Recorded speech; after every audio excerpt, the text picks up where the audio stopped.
Yes, thank you. So first, a couple of notes on the presentation in general. I will be emphasizing the international level simply because this is my research focus. And rather than picking up on the ethical issues as I go through, I have to say, overall, I think the ethical point is that science and technology must be developed within a sustainable development approach in order to meet the sort of common needs of humanity.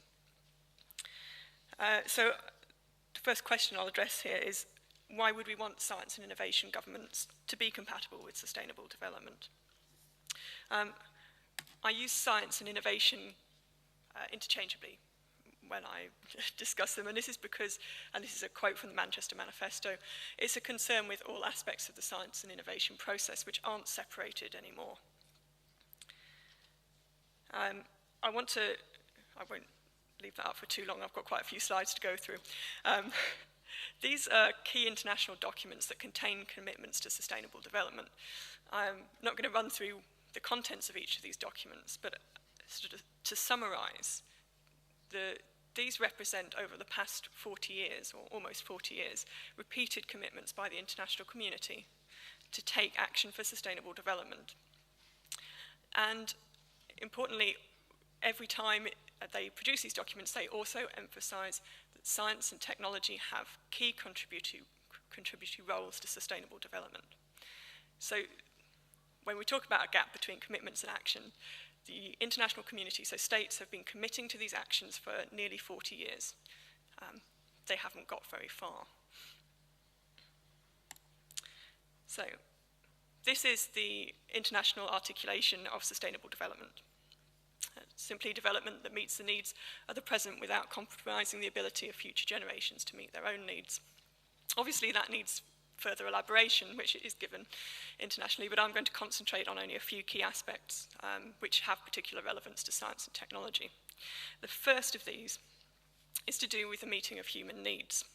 So sustainable development requires the meeting of basic human needs so that all can flourish and to prevent human suffering. To give you a quick definition, basic human needs can be defined as the minimal requirements to sustain life. So we've talked about some of these already. We talk about nutrition, sort of solving hunger. We can talk about health and water, shelter. But I particularly like to use this quote because it does emphasize that it also includes access to education and to information. There's no, this is what allows people to actually break free from the sort of traps of poverty. So, as well as needs, core to sustainable development is the concept of limits. There are two main types of limits emphasized in our common future. First are ultimate limits, and it simply states that before these are met, or before these are reached, we must be starting to ensure equitable access to the constrained resource. Now, as mentioned, this is, again, not happening. Phosphorus was just mentioned, but oil is another example.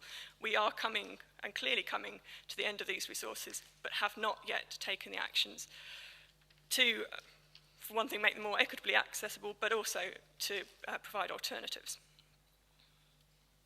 The second type of limits are limits that shift over time. So here these are either technological limits or limits imposed by social organisation. These are the limits that science and technology can make a difference to.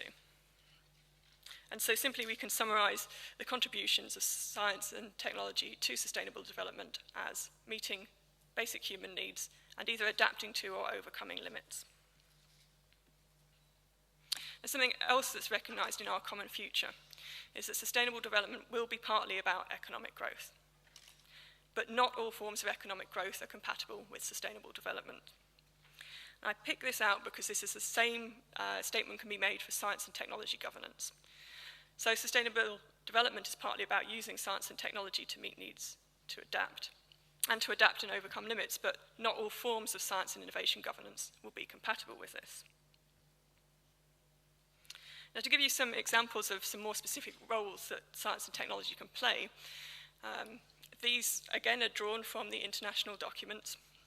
It is expected to provide the knowledge base for policymakers, to help with the development of environmentally sound technologies, improve efficiency and resource use, and provide alternative resource bases, reduce the detrimental impacts of polluting industrial processes, improve health, enhance food security, and also to protect biodiversity.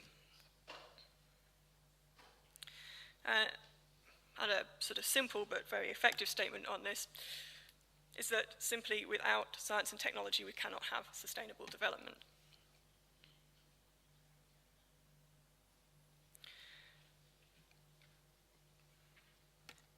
So what I then want to go on to emphasize, and this is my own wording and it does not sort of come from the international documents, is that there's actually a broader role that science and technology play in sustainable development.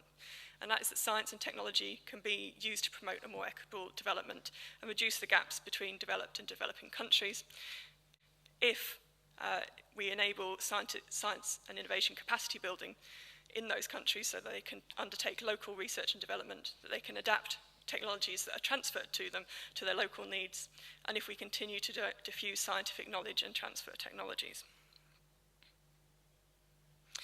Given all these contributions that I've outlined, sorry, we'll go back. I hope it becomes obvious then that we do want science and technology to be governed in a way that's compatible with sustainable development.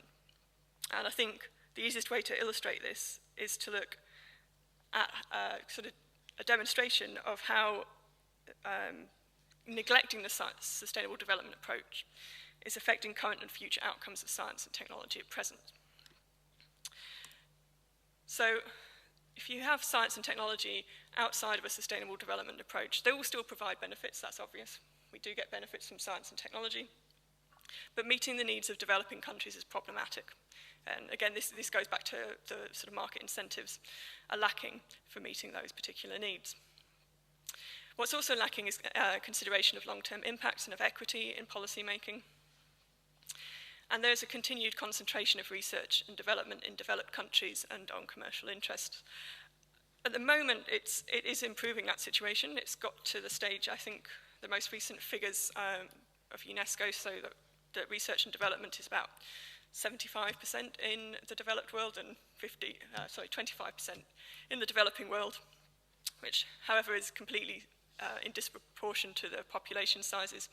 And also, when you come to the key areas of research and development, like health research and development and agricultural research and development, this shifts back to being 95, 97% in the developed world.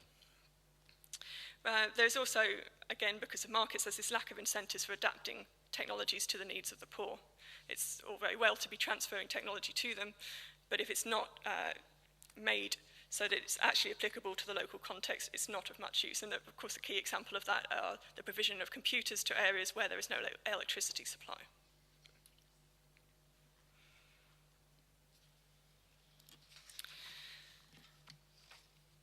So this is, again, just a conclusion that I would draw, that if you've got a situation, which we do have at the moment, which leaves the application of science and technology largely dependent on market forces, this will value the interests of the rich more than the poor, and it's likely to further entrench poverty and inequity and unsustainable patterns of economic growth.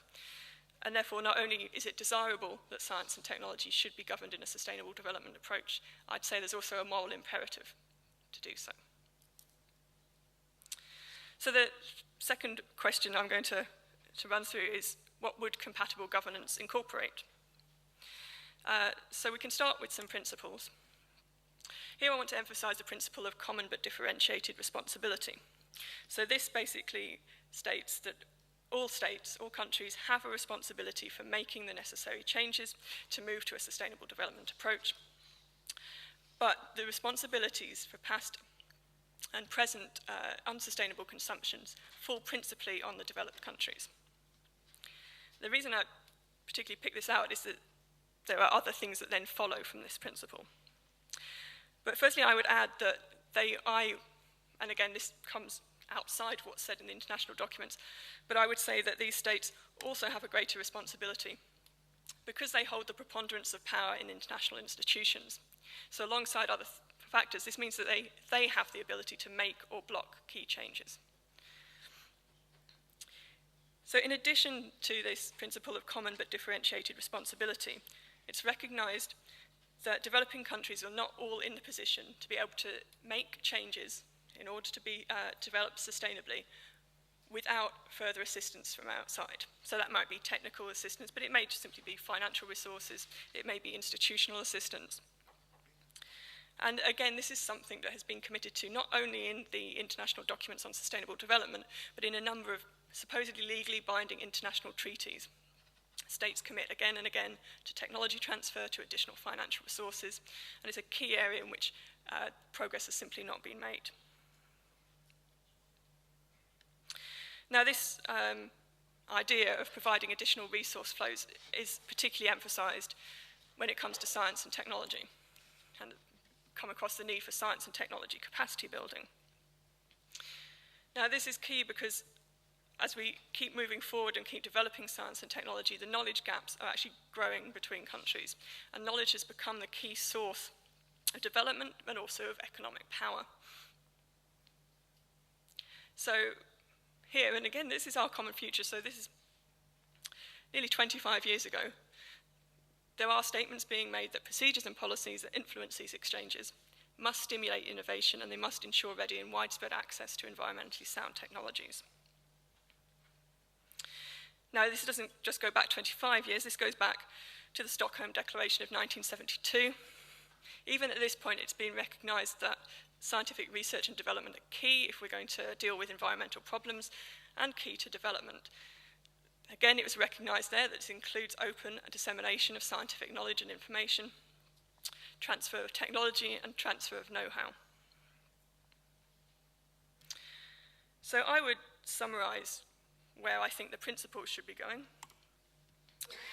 So the governance of science and technology, I think, should be guided by the urgent need to promote human development. It needs to recognise the fundamental interdependence of humanity. It needs to recognise a connected requirement to move beyond the traditional conceptions of national interest. These are very narrowly conceived, and they also include this pursuit of short-term economic gain. And when I talk about short-term and long-term, I like to reflect back to the intellectual property system, which gives rights for up to 20 years. I still see that as a short-term thing. It's about short-term economic advantage. I think long-term, we need to be looking 30, 50 onwards. And indeed, instead of this, they need to shape their interest around these long-term goals of the well-being of humanity and sustainability of the environment. But in terms of content, this then would include such as, again, the significant transfer of technology, but I would add to that the caveat this must be on fair terms. It must be in ways that enable local adaptation. I noted yesterday there was some complaint that once technology had been transferred, it was being disseminated within the country, and that was a bad thing. It wasn't giving gains back. For me, that's a good thing. You don't want to just transfer it once and it be used once. You want to disseminate it properly. And it also, again, needs to be done in ways that enable local adaptation to take place. Secondly, there does need to be additional financial and technical support for building endogenous, that's local research and development capacity. We need to promote this shift in concentration from research and development from the private interests. This includes supervision of extra market incentives, and as has also been mentioned repeatedly through this conference, we need an increase in public funding in key areas such as health and agriculture. There needs to be a reduction of trade distortions and fundamental changes to the trading system and the terms of trade. And not surprisingly, again, given the Institute's interests, we do need to promote open dissemination of scientific knowledge and information, and this includes its provision in diverse languages. So there are several international initiatives now that provide open access to scientific journals, but these are still predominantly written in English and aren't then of particular use in local contexts. Furthermore, compatible governance will include changes to the intellectual property system, including improving access to knowledge and the end products of innovation, strengthening the flexibilities simply so that there are flexibilities already built in, which would be extremely useful if developing countries were allowed or enabled to use them rather than pressured into taking on these TRIPS plus agreements.